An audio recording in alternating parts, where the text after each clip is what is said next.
because of a gentleman that I worked for by the name of Carlos Flores Truan, the dean of the Texas Senate at the time, back in 1996.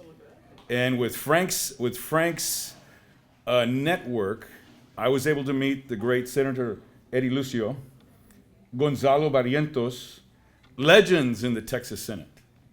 And that is because of the persistence that Frank had. And going back to my early thing, I would say, Frank Fuentes peleando en rojo en esta esquina. And that's the thing I will tell you about Frank. You know, I met Frank simply because, as Juan Garza will tell you, who was probably a policy holder from Senator Carlos Truan, you know, as probably Senator Lucio, he would ask you when you wanted to have a meeting with him, tell me, young man, how much life insurance do you have? So the senator told me, you have to call this young man, Frank Fuentes, so we can get an appointment with him. I would call Frank, I couldn't get an answer. I'd call Frank, I wouldn't get an answer.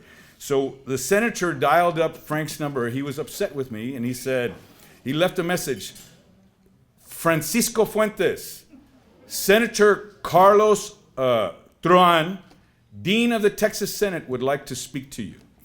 Within about 30 seconds, the phone's ringing, Senator, you know, how may I help you? What can I do for you? And so that's how the relationship began.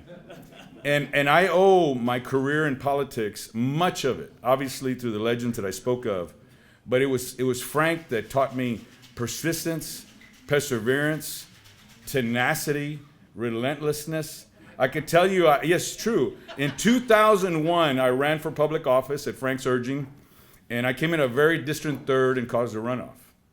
In 2009, I ran again, and Frank was right there behind me in Corpus Christi, knocking on doors, picking up phones, putting out signs, and I lost by 19 votes in a runoff.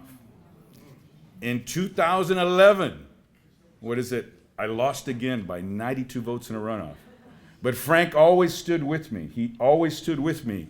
And one of the things that I say about Frank is a man of conviction, as he will stand by someone that he believes in, whether they have the ability to win or not, because what the things that he's taught me is even if you lose, they respect you. They respect your convictions, they respect your ideology, and the things that you support, whether it be for small business owners, which I'm one myself, whether it be for Latino businesses, whether it be for any individual that comes from the background that he comes from, and I'm proud to say that there's no other man that I'm so more proud of to call my brother, and that he is the most handsome man in the room. He asked me to say that.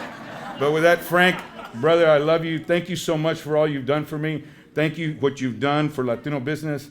Thank you what you've done for, I'm sure, all the politicians in this room. And thank you for being you. And this honor is so well deserved. Congratulations, my brother.